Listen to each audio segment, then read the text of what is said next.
అలాగే వినాయకుడి కథలో మరొక విషయం ఉంటుంది. చవితి నాడు చంద్రుడిని చూస్తే నింద వస్తుంది, నీలాప నిందలు వస్తాయి. చాలా ముఖ్యమైన మాట అది. శ్రీకృష్ణుడికి కూడా నిందలు వచ్చాయి, నీలాప నిందలు వస్తాయి. కాబట్టి చవితి నాడు చంద్రుడిని చూడొద్దు, మంచిది. ఏ చవితి నాడు చూడొద్దు? ప్రతి చవితికి లేదండి ఆ దోషం, ప్రతి చవితికి లేదండి. మొత్తం చవితి నాడు అని పార్వతీదేవి అంటే దాని తర్వాత సవరించి వినాయక చవితి నాడు అన్నారు. వినాయక చవితి నాడు మాత్రమే, ఈరోజు మాత్రమే చంద్రుడిని చూడొద్దు అన్నారు. వెనక అందుకే 4 ఏళ్ల క్రితం 2013లో ఓ చిత్రం జరిగింది. రంజాన్ పండుగ, వినాయక చవితి రెండు ఒకే రోజు వచ్చాయి. నేను అప్పుడు అక్కడ విశాఖపట్నంలో అవధానం చేస్తున్నా. సరిగ్గా దాని గురించే చెప్పండి అని. రంజాన్ పండుగ, వినాయక చవితి రెండు ఒకరోజే వచ్చాయి. గమ్మత్తు అయిన విషయం ఇది. ఈవేళ చంద్రుడిని మనం చూడకూడదు, ఈవేళ చంద్రుడిని వాళ్ళు చూడాలి, ఏమవుతుందో దేశం అంతా అన్నాను నేను. రంజాన్ నాడు చంద్రుడిని చూస్తే కానీ వాళ్ళు అన్నది అన్నారు, మనమేమో చూడకూడదు. అందుకని ఈ విషయం చూడాలా చూడద్దా ఎవరు తేల్చాలి అంటే శ్రీకృష్ణుడు తేల్చునుగాక అన్న. అందుకే శ్రీకృష్ణ కమిటీ వేశారు రాష్ట్ర విభజన కోసం అప్పటికే. అందుకని శ్రీకృష్ణుడు నిర్ణయిస్తాడు అన్న. ఎందుకంటే చవితి నాడు చంద్రుడిని చూశాడు శ్రీకృష్ణుడు. ఎలా చూశాడు? ఆయన కావాలని చూడలా. మనం కూడా పొరపాట్లు చేస్తాం, కొన్ని ఏవో అపచారాలు జరుగుతాయి, కంగారు పడిపోకూడదు. ఏం చేశాను, ఇలా అనుకున్నాం, చేయలేకపోయాం, ఈ వేపు పెట్టాలట దీపం, ఆ వేపు ఏ వేపు పెట్టినా ఏం కాదమ్మా. నీ దీపాన్ని గురించి దేవుడు అక్కడ కూర్చోలా.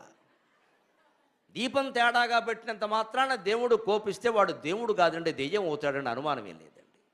కోపం ఉండేవాడు దేవుడు కాదమ్మా, ముందు ఆ విషయం మర్చిపోండి. దేవుడు అంటే శాంత పురుషుడు. దేవుడు అంటే నిష్క్రోధ అక్రోధ శమని, నిర్లోభ లోభనాశని, నిర్మమ మమతాకంత్రి, నిష్పాప పాపనాశని, నిర్లేప నిర్మల నిత్య నిర్గుణ నిష్కారణ నిష్కళంక నిరుపాధిర్ నిరీశ్వర నిష్క్రోధ అక్రోధ శమని, నిర్లోభ లోభనాశని, నిస్సంశయ సంశయఘ్ని, నిర్భవ భవనాశని. ఆవిడ క్రోధం ఉండదు, మన క్రోధాన్ని పోగొడుతుంది. అంటే ఆవిడ క్రోధం ఉండటం ఏంటండి? అపచారం చేసే అమ్మవారి పట్ల, అది కేవలం క్రమశిక్షణ కోసం చెప్పే మాట, క్రమశిక్షణ కోసం చెప్పే మాట. పూజలు వ్రతాల్లో ఉండే నిబంధనలన్నీ ఎటువంటివి తెలుసా? స్కూల్కి వెళ్ళేటప్పుడు యూనిఫారం వేసుకోమని చెబుతారు, అంతే. అంది యూనిఫారంతోనే చదువు వచ్చేస్తుందా? రోజు యూనిఫారం వేసుకుంటాడు, మార్కులు మాత్రం 0. వాళ్ళు ఉంటారు అక్కడ.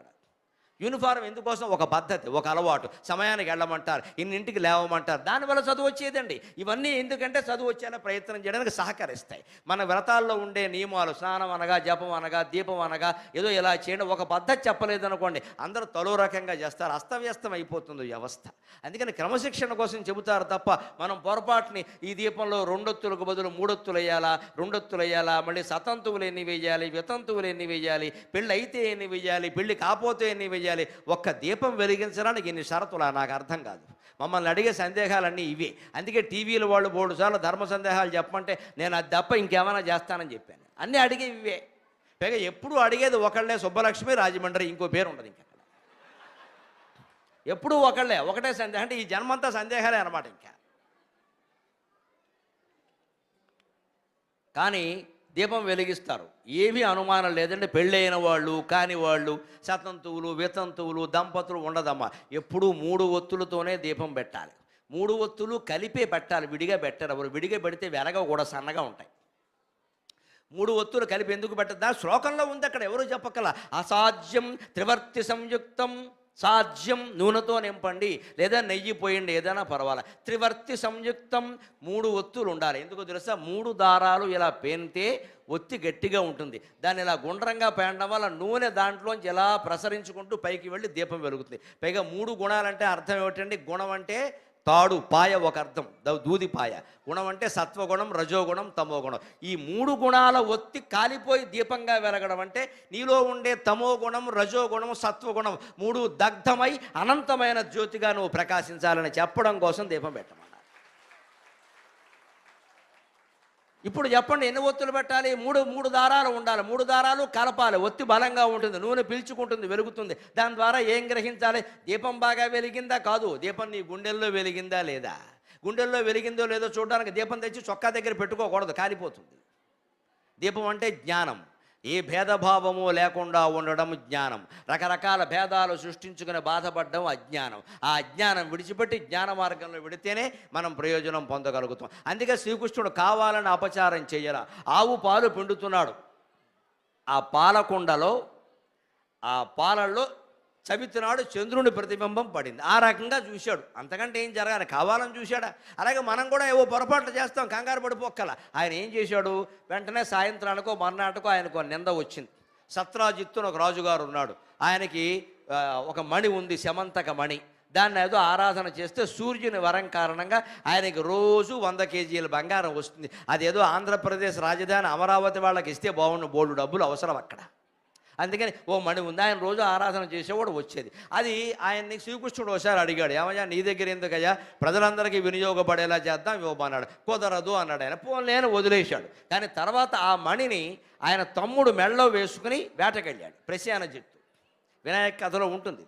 అక్కడ ఒక సింహం చూసింది. ఆ మణి దానికి ఎందుకంటే సింహం మణి ఏం చేసుకుంటుంది, అదేదో మాంసపు ముద్ద, జంతువు మాంసపు ముద్ద అనుకుని దాన్ని మింగడం కోసం వాడిని చంపింది.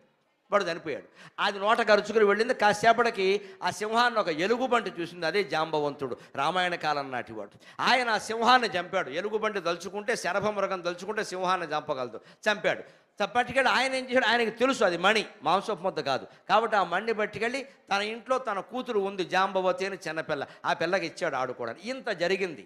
సత్రాజిత్ ఏమన్నాడు, ఎప్పుడో శ్రీకృష్ణుడు అడిగాడు మణి, నేను ఇవ్వలేదు, అందువల్ల ఆయనే దొంగిలించి ఉంటాడు అని నింద వేశాడు. ఇదే నీలాప నింద, మనం చెయ్యలేదు, మనకు వచ్చింది. అప్పుడు శ్రీకృష్ణుడు ఏం చేశాడు చూడండి, వినాయక చవితి కథ వింటూ కూర్చోలా, దండం పెడుతూ కూర్చోలా, నింద ఎలా వచ్చిందో తెలుసుకుని అలాగే దాన్ని పరిహారం చేసుకుందుకు వెళ్ళాడు. ప్రయత్నం చేస్తే నిందలు పోతాయి తప్ప కథ విన్నంతలో నిందలు పోవు. పిచ్చి నమ్మకాలు పెంచుకోకండి.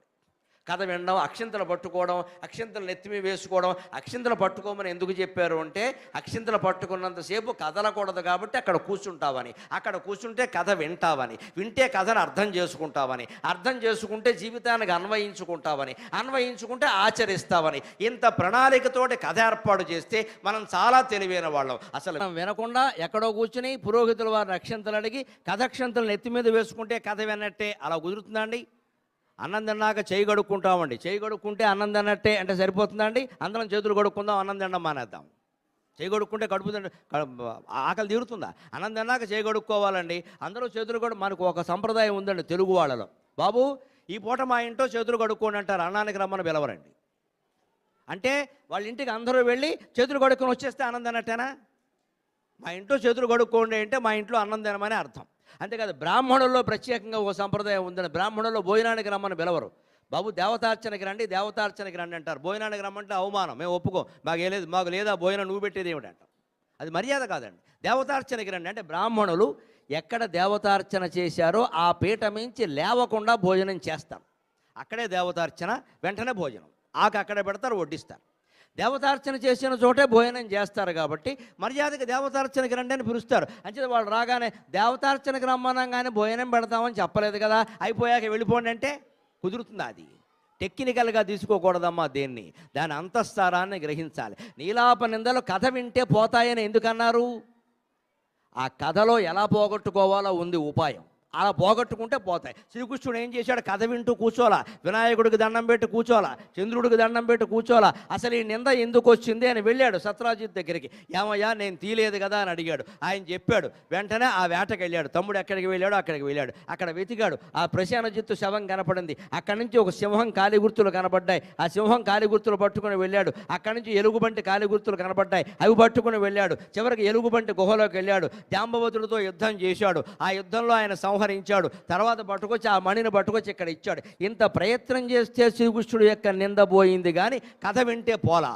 కథ వింటే మనకి ఏం చేయాలో తెలుస్తుంది. అందుకని ఆ కథ వినడం ద్వారా తెలుసుకుని మన నిందలు మనకు పోగొట్టుకునే ప్రయత్నాన్ని మనం చేయాలి తప్ప కేవలం కథ వింటే ఏదో జరుగుతుంది అనుకోవడం పొరపాటు. డాక్టర్ గారు ఏదైనా రోగం వస్తే జలుబు చేసింది అనుకోండి, మందులు వాడండి అని రాస్తారు. కొన్ని జ్వరం వచ్చింది అనుకోండి, ఏదో సారిడాన్, పారాడాన్, ఎనాల్జిన్ అని రాస్తారు. సారిడాన్ రోజుకు 3 సార్లు 3 రోజులు వాడండి, పారాడాన్ రోజుకు 3 సార్లు 4 రోజులు వాడండి, ఎనాల్జిన్ రోజుకు 2 సార్లు 3 రోజులు వాడండి అని రాస్తారు మందులు చెట్టి. మనం మందులు కొనుక్కోవాలి, ఆ మందులు ఆ ప్రకారం వాడాలి. అలా వాడడం మానేసి కథ వింటే చాలు అన్నట్టుగానే మందుల చీటీ చదివితే చాలు అని మందుల చీటీ ఎదురుగా పెట్టుకుని సారిడాన్ రోజుకి 3 సార్లు 3 రోజులు, పారాడాన్ రోజుకి 2 సార్లు 3 రోజులు, ఎనాల్జిన్ రోజుకి 3 సార్లు 2 రోజులు అని చదివేస్తే మన తలనొప్పి తగ్గుతుందా, మన జ్వరం తగ్గుతుందా?